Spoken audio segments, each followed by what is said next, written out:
All right, so this video, we're going to talk about how to work your leads correctly and maximally, whether you're a face-to-face agent or a telesales agent. And the reason I'm putting this video together is that a lot of agents don't really know what to do with their leads after they get them, or to what extent to actually work them.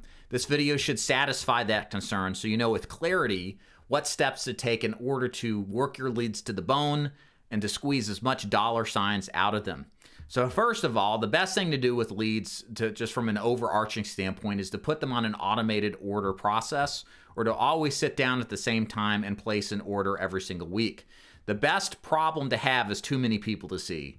The worst problem to have is too little people to see. There's problems in business life when things are going poorly and when they're going great.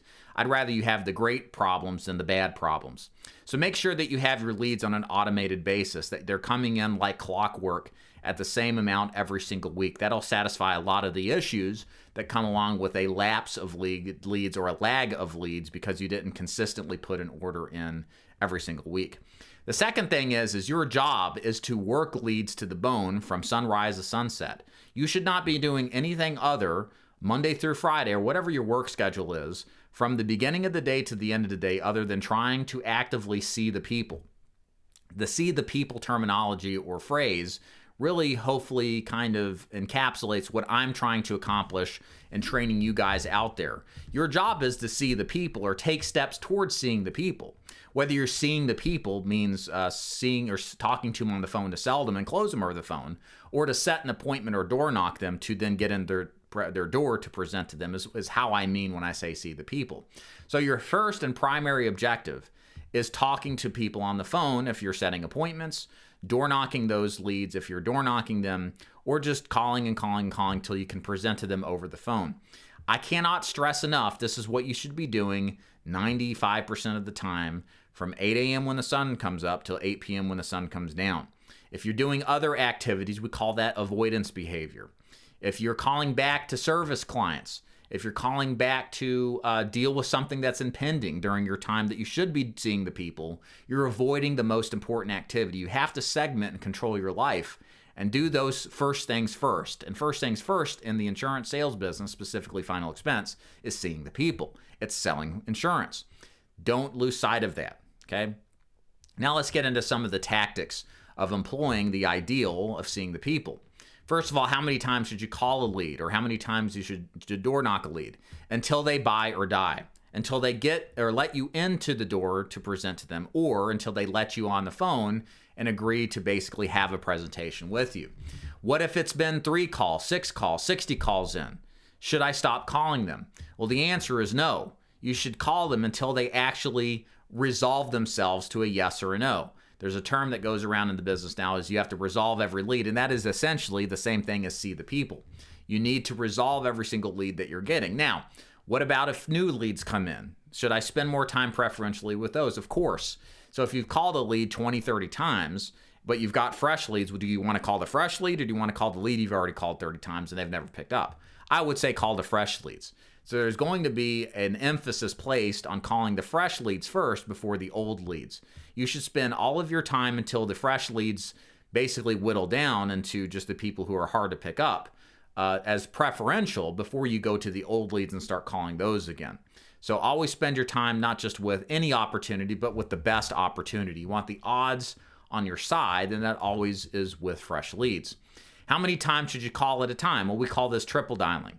You want to triple dial every time you outbound call to sell over the phone, or whether you outbound call to set an appointment. Triple dial is like this. You dial the number on your phone. They don't pick up. You dial it again after you hang up. They don't pick up the second time. Sometimes they do, and that's good. And you do your pitch or your appointment setting script. You call again the third time, and what that does is that it's a very good pattern interrupter. It allows you to get into and set more appointments and get more people on the phone you otherwise wouldn't. How many times do you triple dial through the day? As many as possible. How many times do you dial the leads through the day? As many times as possible. You call as many times until they just pick up the phone. Again, I cannot stress to you enough. You are in competition not just with other agents, but with other people trying to sell this person something, to vie for their attention. And the more opportunities that you call, the more opportunities you have to get their attention. Do not worry about making people mad. That is not the purpose of what we're doing here in this business, is to care for the sensibilities of the client. Our job is to help them with something they know they need, and we can never help them if we never get them on the phone. So you have to employ the strategy until you get them on the phone, or until you get new leads after you've dialed the old ones that haven't picked up, and then you can work those instead. So how do we organize our day? Or what's the best time to call? Well, sunrise to sunset, but I would say 9 to 11, but more likely 5 to 9, anywhere in that time is the ideal time to call. But really, you should be calling all day long until you book your appointments or see or sell insurance. Now, door knocking is the same. Door knock as much as you can. Sometimes people are home, sometimes they're not, so try different times of the day. Be relentless. Do whatever it takes to get in front of these people, okay? Same thing as we always say. And beyond that, as far as working leads, that's pretty much the tactical execution of what you want to do. There's some other things you can do, like, for example, maybe try some different phone numbers, use Ring Central or Google Voice, try some other numbers, try to *67 to hide your number. Again, these are just little tactical differentials that we can use to increase, hopefully, the pickup rates. You can try to text people. I wouldn't over text. I would try to send one text. The best text to use is just to say their name with a question mark. That is such a curiosity inspiration that people will reply back wondering who you are and how you know who they are. And then you can go through your script, call them back, or just text the script to them to set the appointment. These are some tactical things that I would do, but nothing really overshadows the importance of just sheer will and volume and calling your leads in an effort to get them on the phone, in an effort to set the appointments, or to just simply door knock them. Don't overstate the value of hard work and relentless attempts to get them to pick up the phone. Okay, so beyond that, going through my head, this is kind of off the cuff type of video here, trying to think of some last things I'd like to share with you on how we do leads and what the process is. That's pretty much it. That's kind of the big picture stuff. Big picture, spend all your times working the leads. Don't care how many times you call them. Don't sit here and try to like insert emotionality into, well, I don't want to bother them. That's not the point. Your job is to disturb them. It's a disturbing subject, dying and stuff, right? So you got to get in front of these people, because if you don't, they die. It's your problem. It's your fault, not theirs.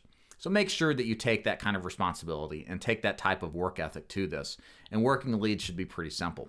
If you'd like me to expand on anything that we've talked about, please use the comments below. I'll be happy to expand on anything regarding working leads to the bone and getting the most out of them that I can.